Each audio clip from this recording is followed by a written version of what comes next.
അസ്സലാമു അലൈക്കും വറഹ്മത്തുള്ളാഹി ബിസ്മില്ലാഹ് അൽഹംദുലില്ലാഹ് സ്വലാത്തു വസ്സലാമു അലാ റസൂലില്ലാഹ്.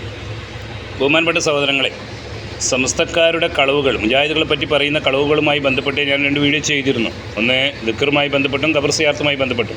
അങ്ങനെ ഒരുപാട് കളവുകൾ മുജാഹിദുകളുടെ പേരിൽ ഇവർ കളവുകൾ ആരോപിക്കുന്നുണ്ട് ഈ സമസ്ത ഉസ്താദുമാർ. ഇല്ലാത്ത ഒരുപാട് കളവുകൾ നമുക്കിത് ഞാൻ പറഞ്ഞിരുന്ന പല കാര്യങ്ങളും, ദിക്റില്ല, സലാത്തില്ല, അമ്പിയാക്കളില്ല, ഔലിയാക്കളില്ല, മുഅ്ജിസത്തില്ല, കറാമത്തില്ല, പ്രാർത്ഥനയില്ല, അതുപോലെ തന്നെ സലാത്ത് ചെല്ലില്ല, അങ്ങനെ മരിച്ചവർക്ക് വേണ്ടിയിട്ട് ഒന്നും ചെയ്യില്ല, ഇങ്ങനെ ഒരുപാട് റസൂലുള്ളാഹി ഒരു നാടൻ മനുഷ്യനാണ്, അള്ളാഹ് നമ്മളെ പോലത്തെ കൈയും കാലും, ഇങ്ങനെ പലതും രീതിയിലും മുജാഹിദുകളുടെ പേരിൽ കള്ളത്തരങ്ങൾ ആരോപിച്ചുകൊണ്ട് ഈ ഉസ്താദുമാർ പറഞ്ഞു. അതിൽപ്പെട്ട ഒരു കാര്യമായി 2 കാര്യം പറഞ്ഞു. അതിൽപ്പെട്ട വേറൊരു കാര്യമാണ്, ഇവർ സലാത്തിനെ നിഷേധിക്കുന്നവരാണ്, സലാത്ത് ചൊല്ലാത്തവരാണ്, നബിസങ്ങളുടെ പേരിൽ സലാത്ത് ചൊല്ലാത്തവരാണ്, സലാത്തിനെ നിഷേധിക്കുന്നവരാണ്, അതിനെ എതിർക്കുന്നവരാണ്. പച്ചപ്പൊള്ള്, എന്തൊരു പൊള്ളാണ് റബ്ബേ മൗലവിമാർ പറഞ്ഞു. എന്താണ് ഈ മൗലവിമാർ ഇങ്ങനെ പൊള്ളു പറഞ്ഞതെന്ന് നമുക്ക് മനസ്സിലാകണില്ല. അള്ളാഹു കാക്കട്ടെ. എന്തോ ആകട്ടെ, നമ്മളെവിടെയാണ് സലാത്തിനെ എതിർത്തത്? മുജാഹിദുകൾ സലാത്തുകളുടെ പ്രാധാന്യവും സലാത്തും ചെല്ലണമെന്നും പഠിപ്പിക്കുന്നതും അവരുടെ മദ്രസകളിലും അവരുടെ സ്കൂൾ ക്ലാസ്സുകളിലും കുത്തുബകളിലും എല്ലാം പഠിപ്പിച്ചുകൊണ്ടേയിരിക്കുന്നു. ഒരു സലാത്ത് ചൊല്ലിയാൽ അതിന് എത്ര പുണ്യമാണെന്ന് പഠിപ്പിക്കുന്നു, അത് എത്ര പുണ്യം കിട്ടുന്നതാണെന്നും എത്ര പാപങ്ങൾ പൊറുക്കുന്നതാണെന്നും ഒക്കെ നമ്മളെ ആളുകൾ, കുട്ടികളെയും ഒക്കെ പഠിപ്പിച്ചുകൊണ്ടിരിക്കുക. എന്നിട്ട് പറയണം നമ്മൾ സലാത്തിനെതിരാണ്. സ്വാഭാവികമായിട്ട് ഇത് കേൾക്കുന്നവർ ഏത് സലാത്തിനെയാണ് നമ്മൾ എതിർക്കുന്നത്?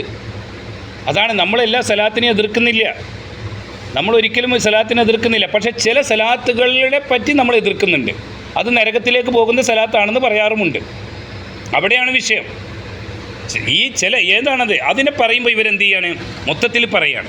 ഇപ്പം നമ്മൾ ഒരു കള്ളനോട്ടിനെയോ ഡ്യൂപ്ലിക്കേറ്റിനെയോ എതിർക്കുമ്പോൾ ഒറിജിനലിനെ എതിർക്കുക എന്ന് പറയാൻ പറ്റുമോ? ഇല്ല. ഇവരുടെ 2 ഉദാഹരണം ഞാൻ പറഞ്ഞുതരാം.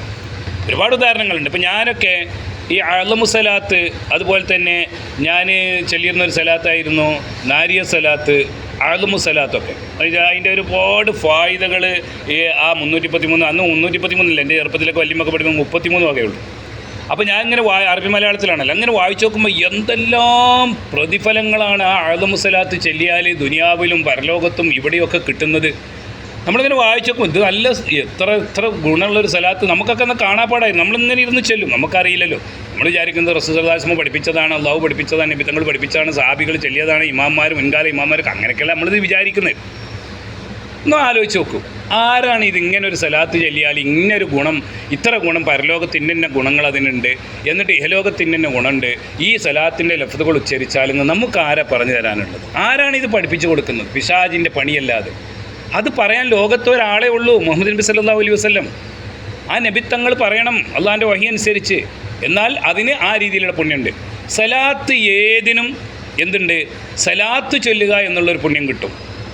തെറ്റായ വിശ്വാസങ്ങളും ഒന്നും ആ സലാത്തിൽ ഉൾപ്പെട്ടിട്ടില്ലെങ്കിൽ, നബി സല്ലല്ലാഹു അലൈഹി വസല്ലം പഠിപ്പിച്ച വിശ്വാസം അനുസരിച്ച് ഏത് സലാത്ത്, ഇപ്പോൾ നബി സല്ലല്ലാഹു അലൈഹി വസല്ലം പഠിപ്പിച്ച സലാത്ത് മാത്രമല്ലല്ലോ, ഇബ്രാഹിം സലാത്ത് മാത്രമല്ലല്ലോ നമ്മൾ ചൊല്ലുന്നത്, ആ റിവായത്തുമായി വന്ന 6-7 ആ റിവായത്ത് മാത്രമല്ല, നമ്മൾ ഒരുപാട് സലാത്ത് ചെല്ലാറുണ്ട്. അത് നബി തങ്ങൾ ചൊല്ലിയ സലാത്തൊന്നുമല്ല നമ്മൾ ചെല്ലുന്നത്. പക്ഷേ അത് ചൊല്ലിയാലേ പുണ്യം കിട്ടും, ഒരു സംശയമില്ല.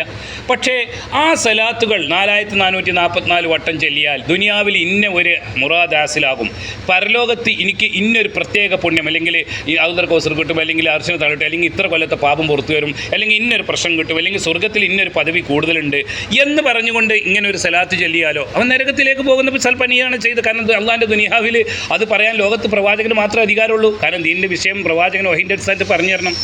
അപ്പോൾ ആ ദീനിലൊരു പുതിയ ആചാരം അള്ളാഹിൻ്റെ പ്രവാചകനും പഠിപ്പിക്കാത്തത്, ഈ ഇന്നത് ചൊല്ലിയാൽ ഇന്ന ഗുണം ഇവിടെയും ദുനിയാവിലും പരലോകത്തൊക്കെ അതിന് ഇന്ന മാറ്റങ്ങളുണ്ട്, ഫളലുകളുണ്ടെന്ന് അവരാരെങ്കിലും ഒരാൾ ദീനിൽ നിർണ്ണയിച്ച് പറഞ്ഞാലോ അത് ബിദഅത്താണ്, നരകത്തേക്ക് പോകും.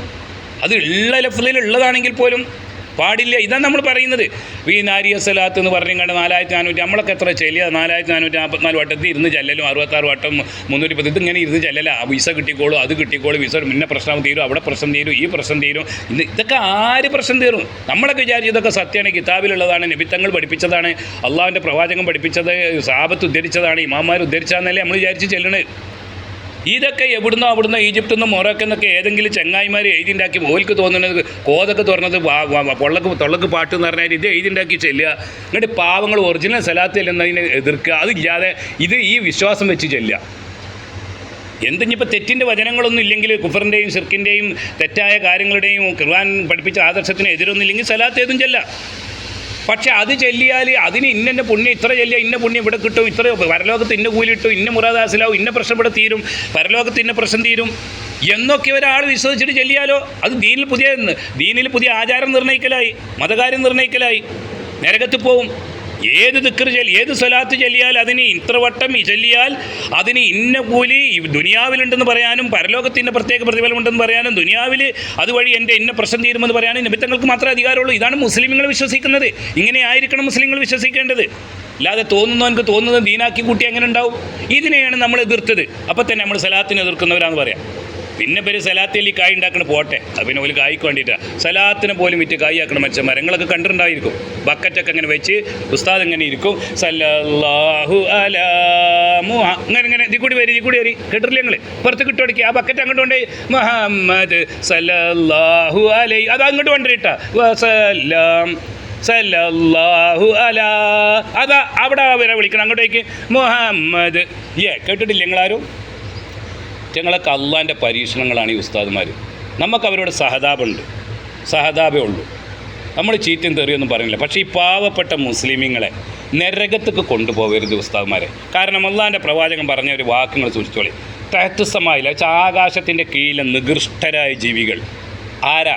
പാമ്പും തേളും ജൂതന്മാരും ഒന്നല്ല, ഒരു വിഭാഗം മുസ്ലിം പണ്ഡിതന്മാരാ, നബിത്തങ്ങളുടെ ഉമ്മത്തിലെ പണ്ഡിതന്മാരാ. അത് നിങ്ങളായി പോവാതിരിക്കണം ബഹുമാനപ്പെട്ട സംസ്ഥ ഉസ്താദുമാരെ. അത്രേ നിങ്ങളോട് പറയാനുള്ളൂ. അസ്സലാമു അലൈക്കും വറഹ്മത്തുള്ളാഹി.